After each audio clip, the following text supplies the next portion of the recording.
Hi guys, what's up? Welcome back to this I'm Jagriti Pandey. So the thought of doing this video popped into my head while I was planning some other videos which were related to technical and non-technical rounds that happens during the interviews. But then I felt there are some key points that we should remember beforehand. Hence, I am here with my version of tips and tricks for every interview. Before getting into this video, let me give you a small disclaimer that I'm not some hiring expert, not some HR. I'm just a simple IT engineer who gave like a lot of interviews, learned some major lessons. And because I have a YouTube channel, I thought I should definitely share it here with a noble thought that it might somewhere help you in your interview journey. So with everything being said, I think we should not waste much time and let's quickly get into this video. Tip number 1. Always ask for a detailed job description. So every job starts with an HR or a recruiter calling you to say, for example, hi, I have a job opening for Java. But Java is not the only thing that the company requires. Java is just an umbrella and there will be a lot of things under it. Maybe a framework, Spring Boot, or a testing framework, say JUnit, a DB. So there will be a lot of things and you should know what you will be grilled upon during the interview. Also, most of the times, the interviewer is also given this job description and they will ask you the questions on the basis of that.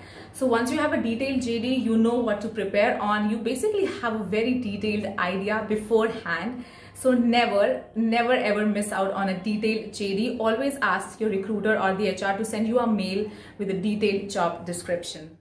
Tip number 2. Always Google interview questions. Never ever miss out on this. Once you've gone through the JD, figure out some topics and then just simple Google, say Java interview questions or SQL interview questions. And don't just depend on one website for answers. Refer to multiple answers, especially which have examples in them.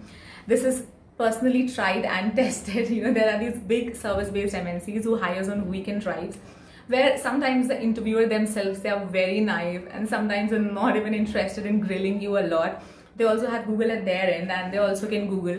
So they'll ask you simple, direct questions. And this is where you have the chance of nailing it.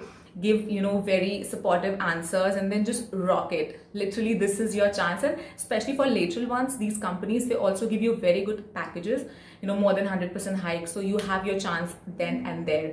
So never ever miss out on Googling interview questions. Number 3.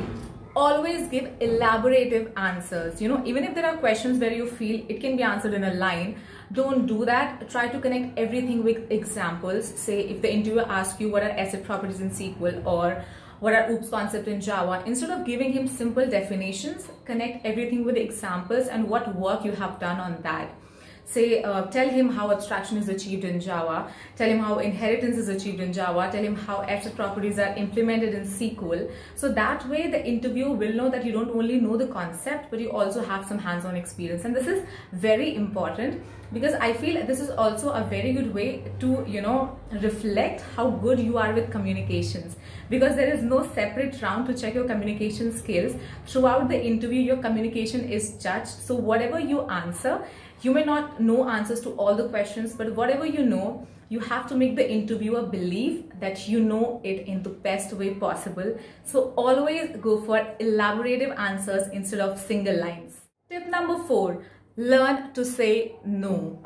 Yes, this even implies to interviews. I learned it quite after a while, but instead of giving bullshit answers, prefer saying, I don't know, I don't feel I can answer this. Because once we start blabbering in the interviews, this is where we lose our entire impression. I remember one of my interviews, it was some unicorn and half an hour went pretty well. So after that, I was nervous once I couldn't answer the questions. And the interviewer asked me one of the questions from JavaScript and I had worked on it at some point of time, but at that moment, I just could not recall anything. And I asked the interviewer, could you please give me 30 seconds? I'm just recalling it. And he was like, okay.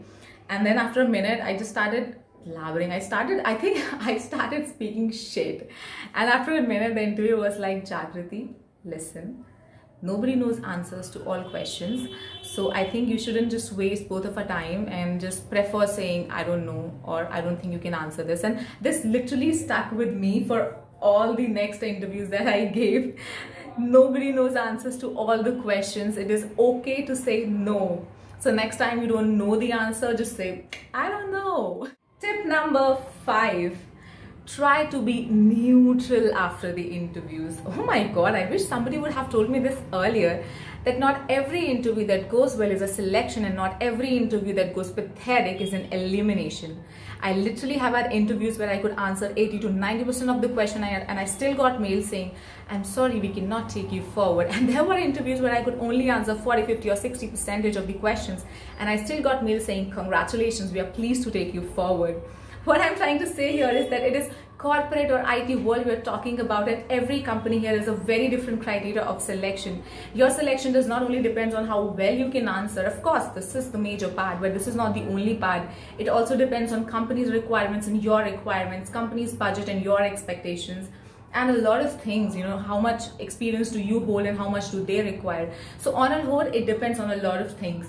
So every time if you got a mail saying, I'm sorry, we cannot take you forward, don't get disheartened. This is IT world and we have plenty of fishes in the sea.